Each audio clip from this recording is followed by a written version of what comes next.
Hello and welcome back to Stop and Go F1 after what has been a very exciting Monaco Grand Prix. A lovely little bit of chaos thrown in there thanks to the rain, but overall a very enjoyable race. We'll go through it all now. Firstly, of course, make sure you subscribe and like and all that kind of stuff. That's the rules. Anyway, before the race even starts, Charles Leclerc has lost his third place and is down to 6th after a free-place grid penalty for impeding Norris. We spoke briefly about that at the end of the qualifying video yesterday, but the penalty hadn't come out yet. So it is Verstappen on pole alongside Fernando Alonso in second place. And as for the tyres, it's a strange one. Zhou Guanyu was on the softs, the only person starting on the softs in the entire field. Then we had Verstappen, Ocon, Hamilton, Yuki, Norris, De Vries, Albon, Sargent, Hulkenberg and Perez, all on the mediums. Everyone else on the hards, including Alonso.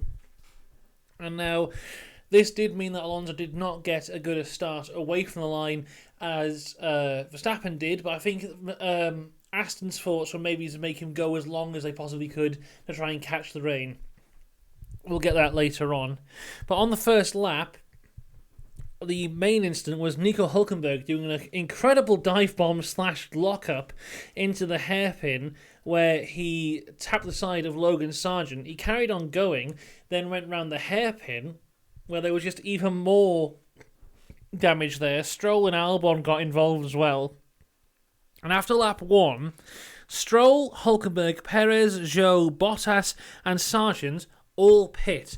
Now, some of those was due to damage, but there was people like Perez, who I think that was the strategy. They were going to pit. He kind of stayed back on the first lap, didn't go for any overtakes, didn't try and attack anyone, just stayed back, went round the lap, and then pit. I think that was Red Bull's idea, was that they were going to get their mandatory pit stop out the way and then go the rest of the race, see where he can end up. I think having Perez then get stuck in this group of people who all also pitted on the first lap really didn't help him, and also a lot of what Perez did really didn't help him, but we'll get into that as we go along. George Russell was investigated briefly for a starting position infringement, but then there was no further investigation needed. We see the replay, and Albon actually hit Stroll twice on the hairpin, and Zhou had a unsafe release, but I don't think he ever got a penalty for it, so it couldn't have been that unsafe. But the person who did get a penalty was Nico Hulkenberg, who got a 5-second penalty for causing a collision between him and Sargent. Personally, I felt this one was a bit harsh. I know it was a bit of a dive bomb, but Sargent avoided it. Hulkenberg got the majority of the damage. It's a lap 1 incident. I don't think that should have been a penalty. I think if that's a penalty, what happened between George Russell and Max Verstappen in Baku should be a penalty. I think it was a bit harsh here. Maybe you disagree. Anyway, as we carry on, Sainz is all over the back of Esteban Ocon coming out of the tunnel when he just goes into the back of him. I think he was trying to do the dummy on him, didn't expect Ocon to defend as much as he did, locked up a bit on the brakes, went into the back and damaged the front wing end plate of his front wing. And that was kind of dangling off on the side for a while, but it did fall off eventually, and it didn't seem to massively lose him any time. I mean, he was definitely slower, but it's a track like Monaco where it's not going to impact you as much as anywhere else. Later on, we see Esteban Ocon go on the radio complaining about how Sainz has got a bit of end plate dangling off his rear wing. This is something we saw him do to Magnussen last year, where he reported that Magnussen had the end plate dangling off his front wing and Magnussen was forced to pit. Ocon later admitted on that he was making it up to try and get them to have the penalty. I think he was trying to do the same here with Sainz, but it didn't work because it had already fallen off. It was fine. Sainz decided he was staying out. Very strange moment towards the start as well, where Alonso thinks he has a puncture, but then the teams tell him it's okay. I don't really know what happened here because he's on these tyres for pretty much the majority of the race, even though I don't know if the feeling went away or what happened there, but he felt like he had a puncture at the start. Sainz was under investigation for causing the collision. Logan Sargent was at the front of the pack of people who pitted first, but his tyres were just dead. I have no idea why his tyres died so much quicker than everyone else. Lance and Checo got past him in the final 2 corners. Great moves from both guys, actually, looking really good there. And then Nico Hülkenberg did an incredible overtake just out of the tunnel because his tyres were just dead. He was the easiest person to overtake in the world, so everyone just did overtakes that looked really cool. It was good. We have Magnussen versus Stroll for P14, and there was some fantastic defensive driving from Kevin Magnussen. When you look at what happened to Magnussen towards the end of the race, you would think that he had a bad one, but Magnussen was incredible today. He was really, really good, and Haas screwed him. I feel so bad for him. He was driving like a legend, and it was for nothing, because he was never going to get any points, but he was driving fantastically. Really impressive stuff from Kevin Magnussen. Yet again, I think he was my driver of the day last time out in Miami, and he was up there for me this weekend as well. Sargent does pit again on lap 26, but he pits for the softs. He pits for the soft tyres. I think he was the only person apart from Zhou who pitted for the soft tyres in this race. And he was on them for quite a long time. Then the scheduled pit stop start. Lap 32, Hamilton comes in for the hards. Ocon comes in on lap 33, has a very slow stop, but is still ahead of Sainz when Sainz pits on lap 34. Now, a very interesting point, because Max had caught up to the back of the queue, which included his teammate. He gets past Checo on the blue flags. Now, when he goes to pass Lance, Checo decides to come through with him, and Checo goes round the outside of Lance, hits Lance, and then skips the chicane. But then he just doesn't give the place back and says that Lance pushed him off, which he definitely didn't. Now, I'm a big fan of Checo. I like him a lot, but you've got to call him out when he gets something wrong, and he got this one wrong for sure. Now, he did get under investigation for this, but the investigation was dropped because he gave the place back. But he didn't give the place back. What actually happened was he went for an overtake on Magnussen, judged it way too late, hit Magnussen at the back, and damaged his rear wing, got offline, and Stroll took the place back. So really, as much as I love Perez, he should have really got a penalty there for gaining the advantage and not giving the place back. Because he didn't give the place back, the place got taken from him. But those are the rules, whatever. Perez then pits again for the mediums and a front nose change. Lance goes for this weird dive bomb on 38 on Kevin Magnussen on the penultimate corner. That was never going to happen. They bump wheels, neither of them get massive damage. They're okay there. Leclerc comes into the pits for the first time on lap 45. This is when we start getting the threats of rain. And most teams saying they're going to come around about lap 55. The first drops of rain appear around about lap 51. Norris pits for hard tyres on lap 52, and the rain arrives on lap 53. Very bad planning from McLaren, but it could get worse. Lap 53 as well is when we first see the inters, because Bottas and Stroll pit for intermediates. They take the risk there.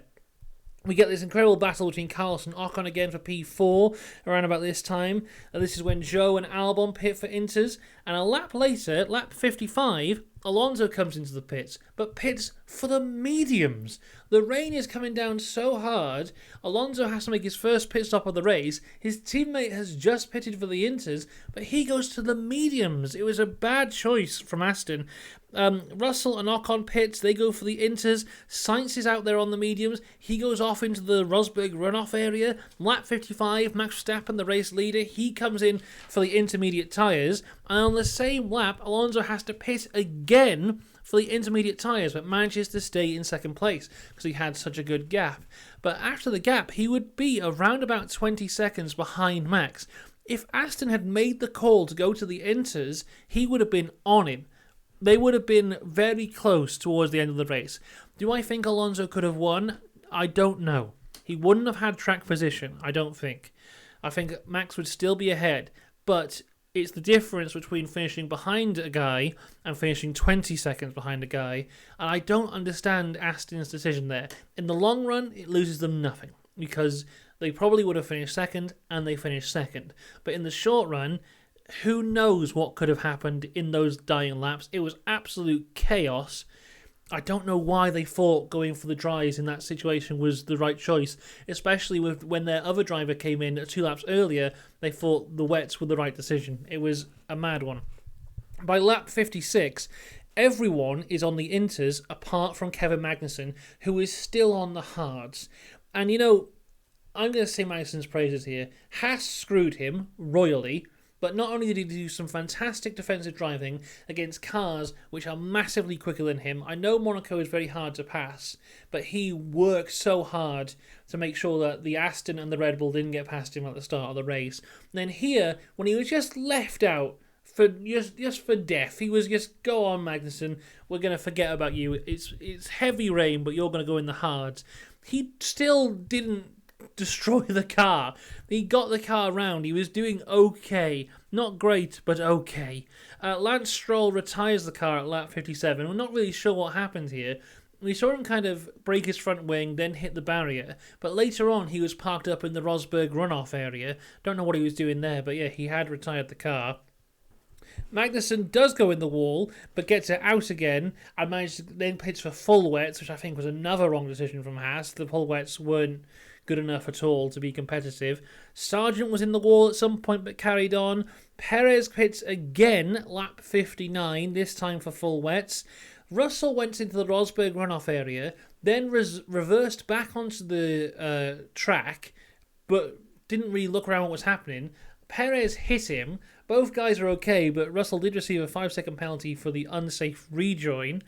Magnussen went off again into the runoff area in turn 1.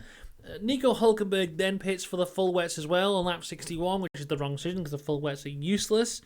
Russell's now moaning on the radio that he wants Mercedes to swap him and Hamilton, as he does every single race. Hülkenberg gets a 10-second penalty for not serving his 5-second penalty when they came into the pits.